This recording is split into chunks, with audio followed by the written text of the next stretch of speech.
யார் கூட்டணிக்கு வந்தாலும் ஆட்சியிலும் பங்கு, அதிகாரத்திலும் பங்கு. அதே நேரத்துல நாங்க எதிர்கொள்ற தேர்தல் எந்த கூட்டணியும் நம்பி இல்லை. வித்தவுட் அலைன்ஸே ஒரு சிங்கிள் ஸ்ட்ரெச்சில் வர முடியும், தாராளமா வர முடியும். ஏன் வர முடியாது? திரு செங்கோட்டையன் அவர்கள் சொல்லியிருப்பாரு, அதிமுகன்ற கட்சியே இல்லை, அது அழிஞ்சிருச்சு அப்படின்ற மாதிரி பேசுறாரு. அதிமுகலயோ கட்சியிலயோ கூட்டணியிலயோ ஒரு முடிவு எடுக்கிறது நீங்களே முடிவு எடுக்கணும். டெல்லிக்கு போய் கேட்டு முடிவு எடுத்தா அது அதிமுக அமித்ஷா முன்னேற்ற கழகம் முடிவெல்லாம் அவங்க தான் எடுக்கிறாங்க. எங்க எடுக்கிறாங்க? கொஞ்சம் மூடி தொடச்சி அப்படியே போக வேண்டியதுதான். இப்போ நாம் தமிழரும் சரி, இந்த மாதிரி தமிழக வாழ்முறை கட்சின்ற ஒரு அதிருப்தியில இருக்காங்களே. நாம் தமிழர்லாம் இந்த எலெக்ஷனோட முடிஞ்சிருச்சுங்க. வெக்கமே இல்லாம இந்த சாட்டையும் சீமானும் தளபதி பேரை சொல்லி தளபதி பாட்டை பாடி வாங்கினது தான் அந்த ஓட்டை. இன்னைக்கு மாத்தி பேசிக்கிட்டு இருக்காங்க. அதுக்குள்ள சமாதியாக போறது உறுதி இந்த எலெக்ஷன்ல. எதிர்கட்சிகளுக்கு என்னுடைய ஒரே ஒரு சவால் தான், தைரியம் இருந்தால் ஸ்டாலின்னாலும் சரி உதயநிதினாலும் சரி, ஓட்டுக்கு பணம் கொடுப்பவன் திருடன். இந்த டயலாக மட்டும் சொல்ல சொல்லிருங்க, சரியான ஆளா இருந்தா.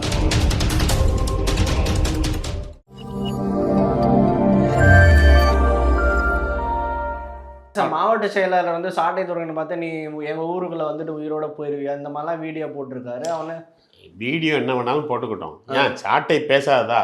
சாட்டை நான் ஆக்சுவலா நாம் தமிழரை பத்தி பேசுறதே டைம் வேஸ்ட். சாட்டை ரஜினியை எவ்வளவு கேவலமா பேசியிருக்காப்ல, அதே ரஜினியை இன்னைக்கு என்ன பேசுறாப்ல.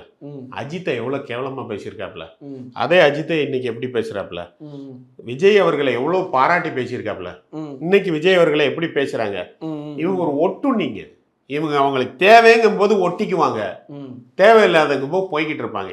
இவங்க ஒரு அரசியல் கட்சியும் கிடையாது, இவர்கள்லாம் அரசியல்வாதிகளும் கிடையாது. பிழைப்புக்காக அரசியல் செய்கிற ஒரு அயோக்கியர்கள் கூட்டம் தான் அது.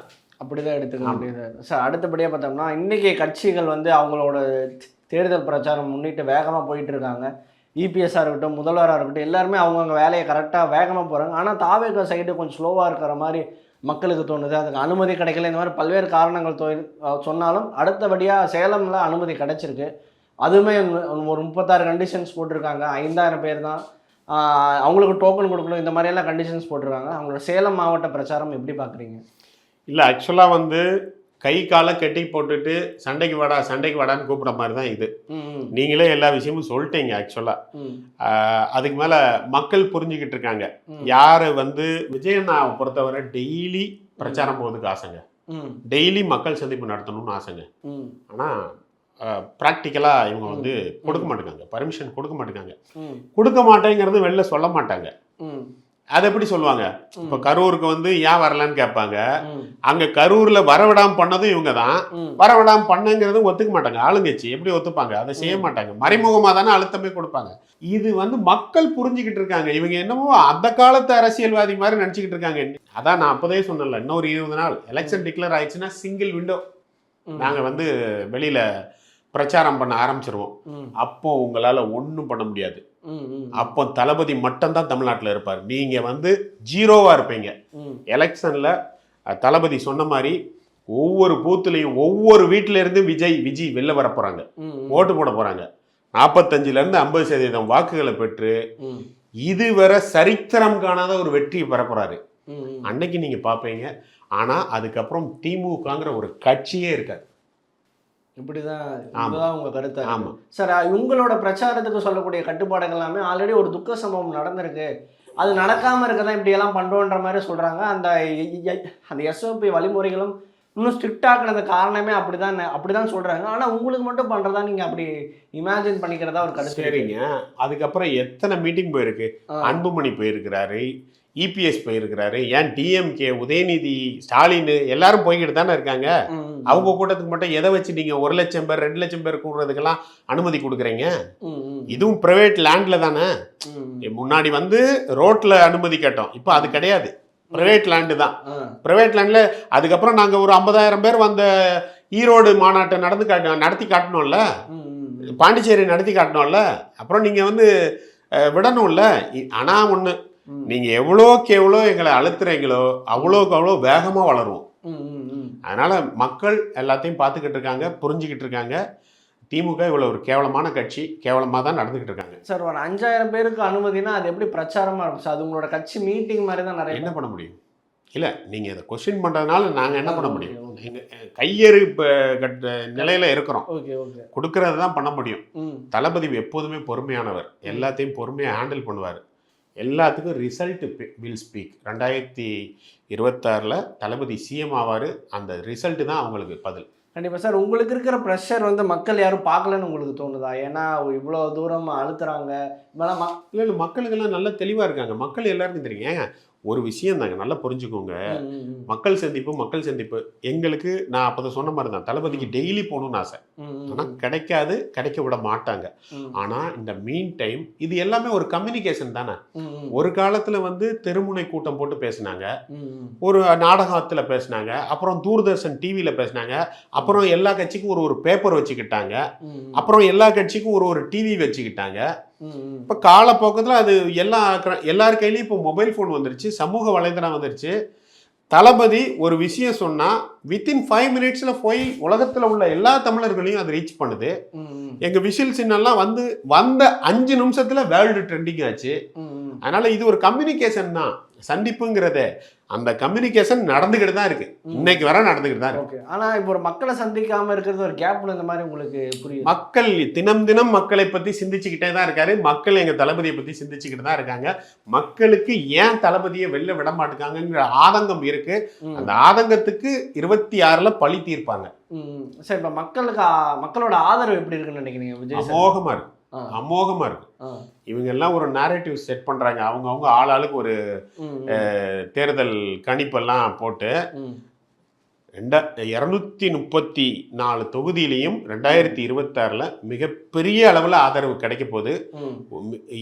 இப்போ வந்து இதுவரை நடந்த தமிழக வரலாற்றிலேயே இல்லாத அளவுக்கு ஒரு பெரிய வெற்றியை தளபதி பெற போறாரு. சார், அடுத்தபடியாக வாக்கு சதவீதம் பற்றி பேசணும். நேற்று செங்கோட்டையன் அவர்கள் சொல்லியிருந்தாரு 42% இருக்குன்னு சொல்கிறார்.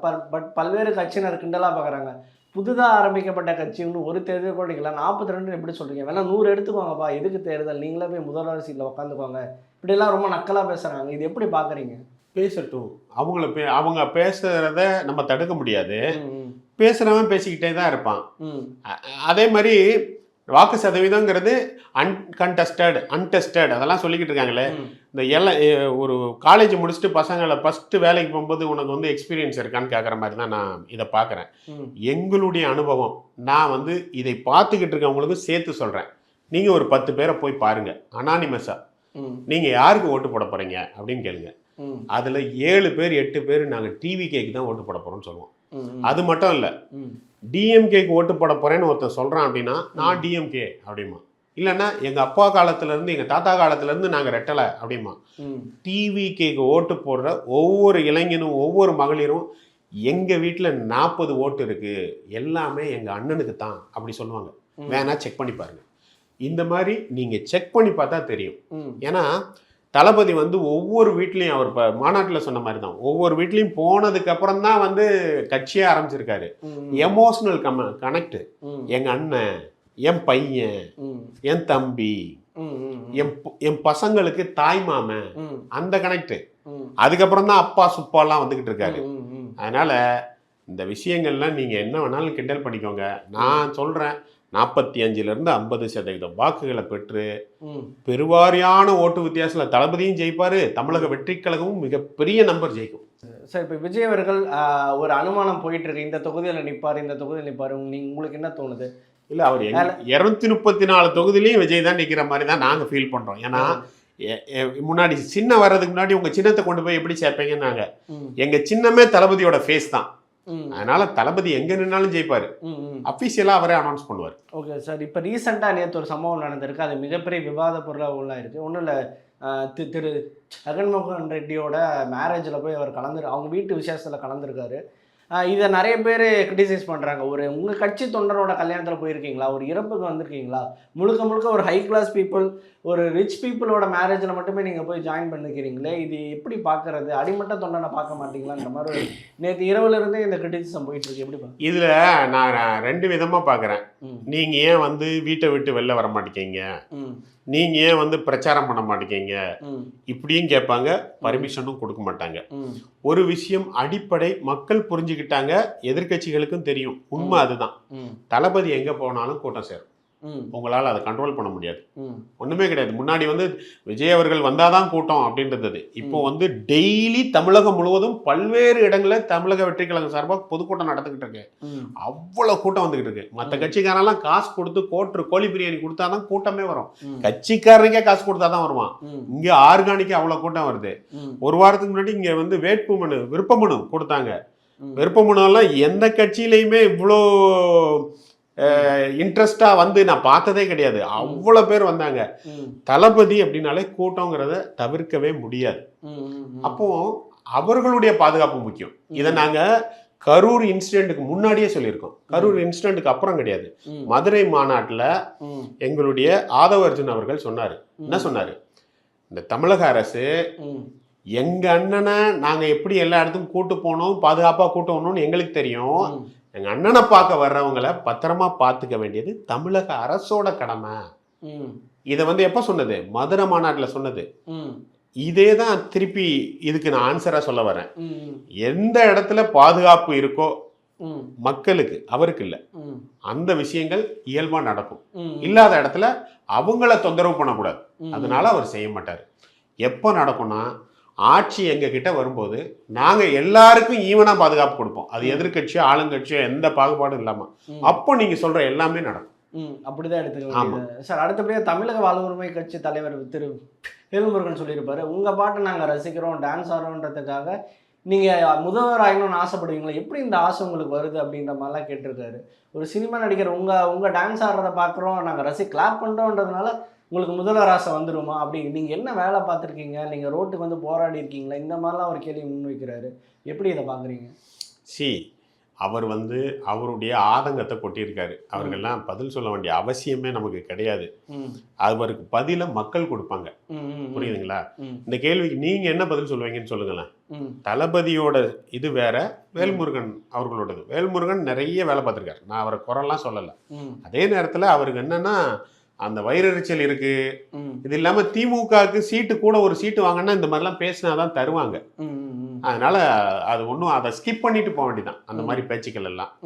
அப்படி ஒரு ஆன்சர் வேணும், கண்டிப்பா சொல்லியே தரணும்னா 2026 ரிசல்ட் வில் ஸ்பீக்.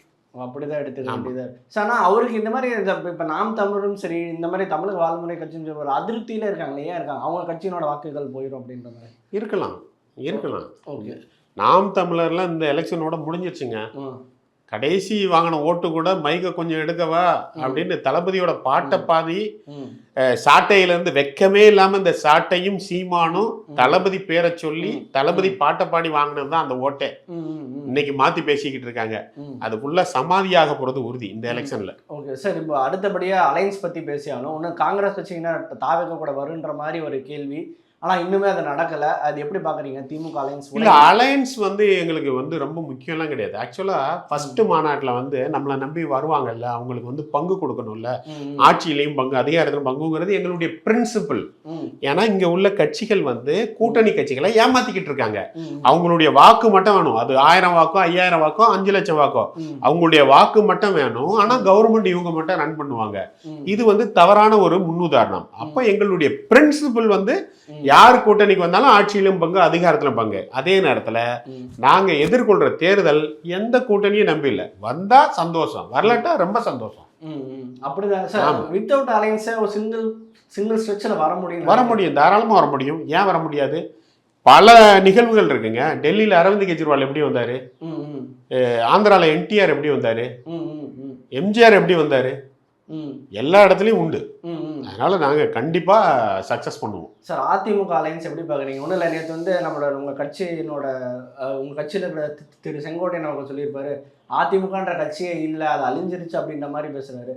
ஒரு என்டிஏல உள்ள 10 கட்சியில ஒரு கட்சி என்ன சார், அது எப்படி நீங்க சொல்றீங்க? அது அதிமுக சைடு ஒரு மிகப்பெரிய கொந்தளிப்பை ஏற்படுத்துது. ஏன்னா 31 ஆண்டுகள் ஆட்சி இருந்திருக்காங்க. ஏங்க நீங்க வந்து அதிமுகலையோ கட்சியிலையோ கூட்டணிலையோ ஒரு முடிவு எடுக்கிறது நீங்கெல்லாம் முடிவு எடுக்கணும். டெல்லிக்கு போய் கேட்டு முடிவு எடுத்தா அது அதிமுக வந்து அமித்ஷா முன்னேற்ற கழகம், அது மாறி ரொம்ப நாள் ஆச்சு. அதனால அது அதிமுக வந்து கன்சிடரே நாங்க பண்றது இல்லை. அது வந்து ஒரு மிகப்பெரிய ஆளுமைகளான எம்ஜிஆர், ஜெயலலிதா போன்றவர்கள் இருந்த கட்சி இன்னைக்கு எடப்பாடியிடம் சிக்கி சீரழிஞ்சுக்கிட்டு இருக்கு. அவ்வளவுதான். அப்படிதான் எடுத்துக்க வேண்டியது சார். முடிவெல்லாம் அவங்க தானே எடுக்கிறாங்க. எங்க எடுக்கிறாங்க சொல்லுங்க பார்ப்போம். சார் தமிழகத்தில் மூஞ்ச மூடி தொடச்சி அப்படியே போக வேண்டியதுதான். எல்லாரும் தான் பார்த்துக்கிட்டு தானே இருக்கோம். ஓகே. நீ கூட்டணி கூட அவரை கடத்திட்டு வந்து ஹோட்டல்ல உட்கார வச்சு அமித்ஷா முன்னாடி இப்படி கையை கட்டி உட்கார்ந்துருந்தாரு. கூட்டணி பிஜேபி கூட்டணியில அவரா வந்து அனௌன்ஸ் பண்ணாரு. அமித்ஷா தான் அனௌன்ஸ் பண்ணாரு, நாங்க வந்து என்டிஏ கூட்டணி, எடப்பாடி எங்க கூட இருக்காரு. இதெல்லாம் அவர் பொம்மை மாதிரி அப்படியே உட்காந்துருந்தாரு, ஒரு வார்த்தை பேசல. நீங்க வந்து சும்மா நீங்க பெரியாளுன்னு சொல்லாதீங்க, மக்கள் சொல்லணும். மக்கள் தான் பாத்துக்கிட்டு இருக்கோமே நீங்க என்ன மாதிரிலாம் பண்ணிக்கிட்டு இருக்கீங்க. இன்னைக்கு ஓபனா அதிமுக விஜய் அவர்கள் அட்டாக் பண்றாங்க, இது எப்படி பாக்குறீங்க? நேற்று வரைக்கும் ஆதரவு கொடுத்தாங்க. இல்லைங்க, அன்னைக்கு ஏன் ஆதரவு கொடுத்தாங்கன்னா அவங்க வந்து கொடி பறக்குது பாரு பிள்ளையார் சொல்லி போட்டாச்சு பாருன்னு அவங்க ஆசைப்பட்டாங்க. இவர் வந்து அங்க வந்துருவாங்கன்னு அவங்க ஆசை நிறைவேறல, அதனால அட்டாக் பண்றாங்க. நாம் தமிழரும் அதே கதை தான்.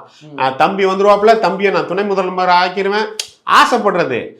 நான் என்ன சொல்றேன், உன் பிள்ளைக்கு நீ பேர் வை, அடுத்தவன் பிள்ளைக்கு பேர் வைக்காத. அடுத்தவன் ஓட்டை வாங்கி ஜெயிக்கணும்னு ஏன் அலையிறீங்க?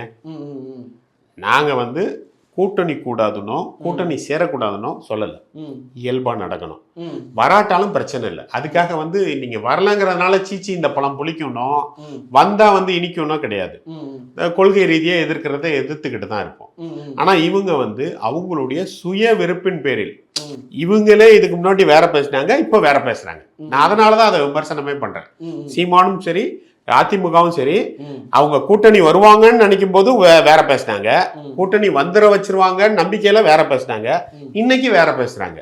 நாங்க அன்னையில இருந்து இன்னைக்கு வர ஒரே விஷயம் தான் பேசிட்டு இருக்கோம். இறுதியா ஒரு கேள்வி சார், விஜயனோட அடுத்த கட்ட ஆக்டிவிட்டிஸ் எல்லாம் எப்படி இருக்கும்னு எதிர்பார்க்கலாம்? தேர்தலை ஃபுல் ஸ்பீட்ல நாங்க வந்து எதிர்கொள்ள போறோம். விஜய் அண்ணா வந்து இன்டர்னலா கட்சியில மாவட்ட செயலாளர்கிட்ட பேசிக்கிட்டு, இல்ல இந்த யார் யார் தேர்தல் வேட்புமனு வாங்கியிருக்காங்க திருப்பி கொடுப்பாங்க, அதோட ஸ்க்ரூட்னிங், தேர்தல் வாக்குறுதி டீம் அப்படின்னு எல்லாரையும் அடிச்சு வேலை வாங்கிக்கிட்டு இருக்காரு. வேற லெவல்ல இன்டர்னலா உள்ள வேலை நடந்துகிட்டு இருக்கு. அடுத்து தேர்தல் பரப்புரைக்கு தயாராகிக்கிட்டு இருக்கோம். அடுத்து 2026 தேர்தல் முடிஞ்சவொடனே எங்களுக்கு ஏகப்பட்ட வேலை இருக்கு. ஏன்னா கண்டிப்பாக இந்த எலெக்ஷன் எங்களுக்கு தான் ரிசல்ட் கொடுக்க போகுது. நாங்கள் தான் வின் பண்ண போகிறோம். விஜயண்ணா தான் முதலமைச்சராக போகிறாரு. இந்த 50 வருஷம் 70 வருஷமாக சீரழிந்த தமிழகத்தை சரி செய்ய வேண்டிய மிகப்பெரிய பணி விஜயண்ணா மேலே இருக்குது. நாங்கள் அவர் கூட இருந்து எல்லாம் ஒர்க் பண்ணி தமிழகத்தோட மக்களை ரொம்ப சந்தோஷமாக வாழ வைக்கிறது மட்டும்தான் எங்களுடைய இலக்கு. அவர் தெளிவாக சொல்லிட்டாரு, நான் ஒரு பைசா திருட மாட்டேன், அது தேவையும் கிடையாது, நானும் ஊழல் செய்ய மாட்டேன், என்னை சார்ந்தவர்களையும் ஊழல் செய்ய விட மாட்டேன் அப்படின்னு சொல்லியிருக்காரு. தமிழக வெற்றி கழகம் அதே மாதிரி இன்னொன்று சொல்லியிருக்கோம், ஓட்டுக்கு பணம் கொடுத்தான் அப்படின்னா அவன் திருடன். அப்போ நீங்க பார்த்துக்கோங்க, யாரு திருடங்கிறத நீங்களே முடிவெடுத்துக்கோங்க.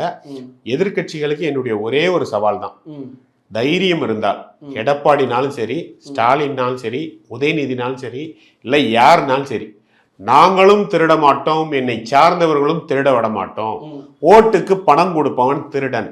இந்த டயலாக்கை மட்டும் சொல்ல சொல்லிடுங்க, சரியான ஆளா இருந்தா. ஓகே சார், இந்த சவாலோட இந்த விவாதத்தை முடிச்சுக்கலாம், இந்த இன்டர்வியூ முடிச்சுக்கலாம். ரொம்ப ரொம்ப நன்றி சார். ரொம்ப நல்ல கருத்துக்கள் எல்லாரும் பார்த்துருப்பாங்க, கட்சிகளோட தொண்டர்களும் பார்த்துருப்பாங்க. இதே மாதிரி இன்னொரு கால சந்திப்பு. நன்றி சார். நன்றி.